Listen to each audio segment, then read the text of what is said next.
ایک ساتھ نے پوچھا ہے کہ نماز میں ٹوپی پہننا ضروری ہے یا نہیں؟ کچھ لوگ ٹوپی پہنتے ہی نہیں ہیں اور کہتے ہیں کہ اس کی کوئی ضرورت نہیں، تو کیا یہ ضروری نہیں ہے؟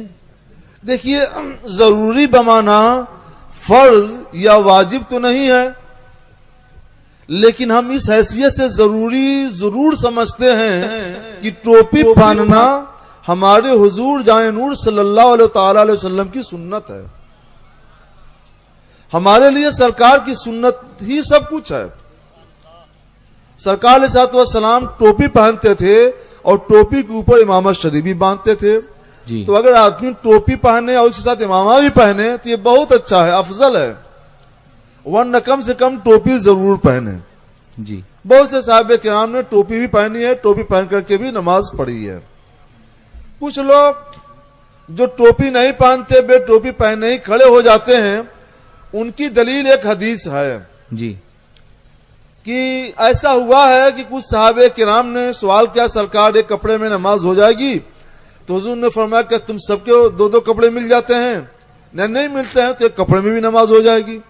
مطلب یہ تھا کہ غریبی تھی، کپڑے کی کمی تھی، تو ایک ہی کپڑا کندھے سے اوڑھ کر ان لوگوں نے نماز پڑھ لی، سر کھلا رہ گیا.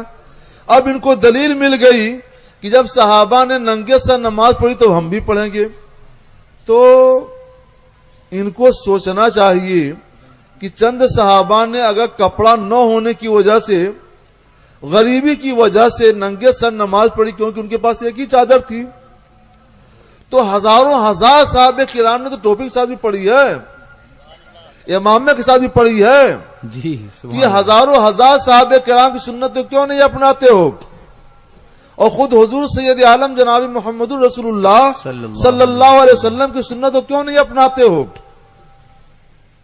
کیا وہی غریب صحابہ کی سنت تم کو دکھائی دیتی ہے جو جن کے پاس کپڑے نہیں تھے؟ یہ تن پسندی ہے اور آسانی ہے شریعت میں، ایسا نہیں ہونا چاہیے. اگر اسی طرح کی بات ہے تو سنو، ایک حدیث میں اور سنا دیتا ہوں، اس پر بھی عمل کرنا. جی.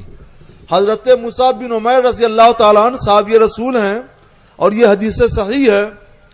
یہ لوگ کہتے ہیں کہ ہم کو صحیح حدیث چاہیے، بالکل صحیح حدیث ہے. جی.